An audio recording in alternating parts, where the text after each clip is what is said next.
Bigyan ng permit. Okay.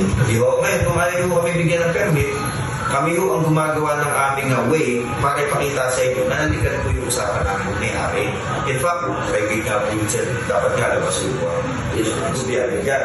Kaya lang, po tayo, para lahat po tayo bugas kamay malinis. Bigyan nyo na lang po kami ng explanation bakit po nahihirapan kami kumuha ng permit. Bagay na kinumpirma ng may-ari ng venue. Kasi po, ang nangyari, ganito. Parang tinatakot nila kami. Sabi nga, pag pinayagan nyo yan, alam nyo yung nangyayari sa mga property. Sabi ko, kasi may mga negosyo kami rito. Sabi ko, Sino nagsabi doon? sila. Malacanang. Yung nagpakilalang Malacanang. Oo, sabi ko, gusto ordinaryong tao lang naman kami. Parang pinupuwet. Yung tumawag at saka yung pumunta mga lalaki. Palagay ko na isa. Yun nga, add-on may tumawag dun sa may-ari kinabukasan at ang sabi pinipigilan pa rin at ang nakakalungkot may pressure na sige po ikaw itutuloy nyo baka balingan yung properties nila.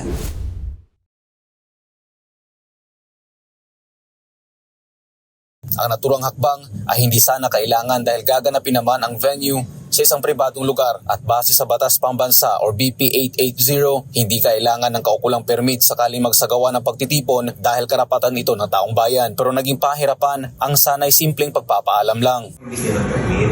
Okay. Ngayon, kung ayaw ko kami bigyan ng permit, kami ho ang gumagawa ng aming way para ipakita sa inyo na nalikan po yung usapan namin may-ari. In fact, may gig-up yung dapat kalabas yung subiyagan dyan. Kaya lang, po tayo, para lahat po tayo bugas kamay malinis. Bigyan nyo na lang po kami ng explanation bakit po nahihirapan kami kumuha ng permit.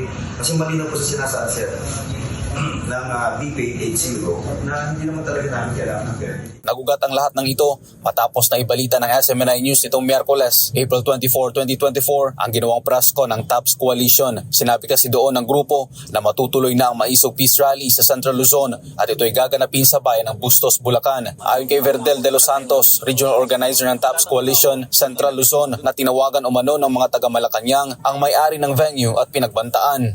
Kasi may pressure na naman.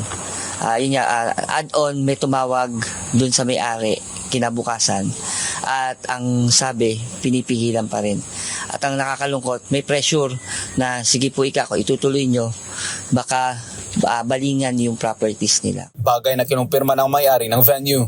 kasi po, ang nangyari, ganito. Parang tinatakot nila kami. Sabi nga, pag pinayagan nyo yan, alam nyo yung nangyayari sa mga property. Sabi ko, kasi may mga negosyo kami rito. Sabi ko, Sino nagsabi doon? sila. Malacanang. Yung nagpakilalang Malacanang. Oo, sabi ko, gusto ordinaryong tao lang naman kami. Parang pinupuwet. Yung tumawag at saka yung pumunta mga lalaki. Palagay ko na isa. Para naman kay Placido Pilosopo, Secretary General ng Kilusang Pagbabago ng Central Luzon, wala silang nilabag na batas para sa napipintong Maisog Rally. Sa katunayan, lahat ng kanilang ginawa ay may mga kaukulang dokumento. Maaga pa lamang ay naghanda na tayo para sa mga karagdagang dokumento na kakailanganin natin para ang ating gagawing pagtitipon sa darating na linggo. April 28, dito po yan sa Barangay Poblasyon, Bustos, Bulacan, masiguro natin na hindi po tayo masisilipan ng kahit na anong mga bagay na pwedeng pumigil sa atin. Para naman kay Dr. Luz Aguinaldo, mismo ang congresswoman sa kanilang lugar ang gumagawa ng pananakot para hindi matuloy ang rally. Baka hindi sila mabigyan ng project. Kasi from congresswoman mismo, nagmumula ang pananakot. Samantala, ayon naman sa dating Presidential Assistant for Economic Affairs to Philippine President Fidel V. Ramos at isa sa mga consultant noon ni dating Pangulong Rodrigo Duterte na si Jose Alejandrino, walang kahit na sino ang dapat na pumigil sa isang mapayapang rally dahil nakasaad ito sa konstitusyon. There are prayer rallies, there are peaceful prayer rallies. That's allowed under the Constitution. And nobody has a right to stop that. Dagdag pa nito na ang ginagawa ngayong panggigipit ng kasalukuyang administrasyon sa mga kritiko nito ay maituturing niyang neo-Nazi tactic tulad ng ginawang pagbawi sa prangkisa ng SMNI.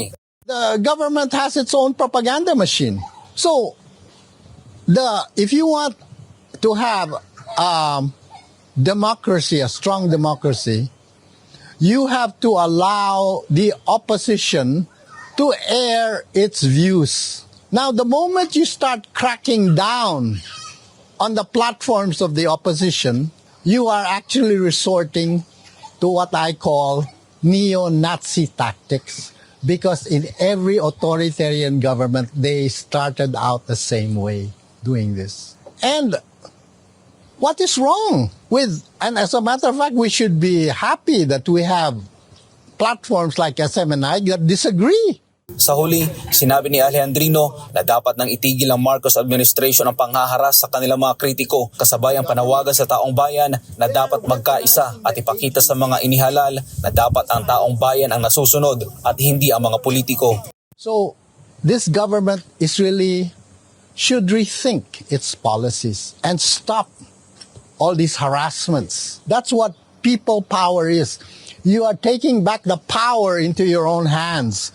You are telling those elected, you are our servants. You are not our masters. Okay? And that is important to remind them of that, because and you keep quiet, you allow the abuse of power and corruption to grow.